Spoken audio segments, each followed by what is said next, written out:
So I'm starting the Arizona Trail in a few days, and I may hold off a day because even though it's been cold, it's been dry the last week, and the forecast shows 10 days of below freezing at night, but pretty dry except the day I start. And on the Arizona Trail, you go from the beginning at the border at 6,000 feet, and within the first 6 miles, you go up over 9,000 feet. And I really don't want to do that in a snowstorm, so I'm kind of watching the weather. I may hold off a day or start a day early just to get over that Miller Peak, that first hump.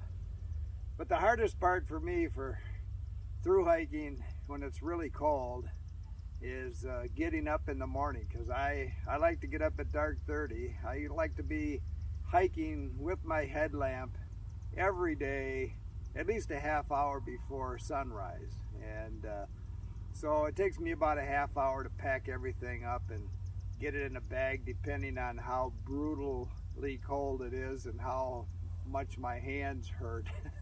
But I did tell you in a recent video that I have a bigger tent bag, which is always the pucker snatch for me, is getting that tent fit in that bag, and now it just drops in. So that I'm going to enjoy that on this trip. I know that it's going to be much easier. But so in the morning, I just reach back, pull the pin on my inflatable pad, and when my butt hits the ground, it motivates me to get moving. So if you're through hiking, you kind of have to get comfortable with being uncomfortable. You know, it's not utopia out on the trail all the time. You have to offset the pain with the pleasure you glean from the hiking. And you know, if the freedom and the adventure is not sufficient to keep you positive, the pain and the misery will send you home.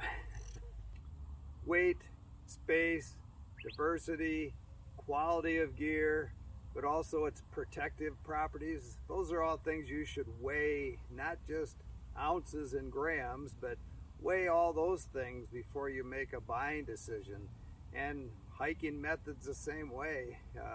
You know, you really have to whittle it down to what works for you. There's as many opinions out there about gear and methodology as there are miles of trail. So again, getting out on the trail will help you answer a lot of those questions, but you can do a lot of homework before you ever get out there and try and do things right the first time, at least partially. I always balance the weight of an item with safety, for sure. Style, very little.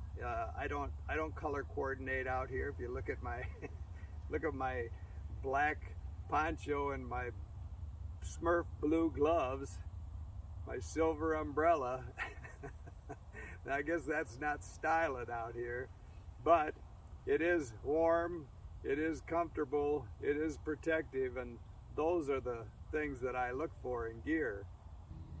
So this is bewitching hour here in Arizona.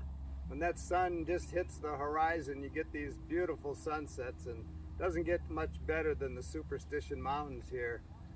Anyway, when I start the Arizona Trail, if you follow this channel, you're going to see me doing things you're going to say, hey, he said he doesn't do that. Well, you know, the channel's not to tell you what to do, it's to ask the right questions and try things, and I'm trying things all the time. So especially, you know, I was going to cold soak on the Arizona Trail, but it's going to be below freezing every night. In the morning, I'm going to want a hot cup of coffee. I'm probably going to want a hot dinner, so I'm going to carry a stove, but it's not the stove that you think I'm going to be carrying. It's going to be totally different, and again, nothing's cut in stone for me. I'm trying new gear, new methods all the time, and when it fits like a glove, then it becomes a habit, and I do it all the time. But I'm not buying tons of gear. I'm just trying a lot of new methods all the time. And so until it becomes a habit for me, I'm all over the board. And so you might want to try all these things too until you hit a pattern that works for you. I've been working on it for 60 years, so it's a long process. Keep smiling.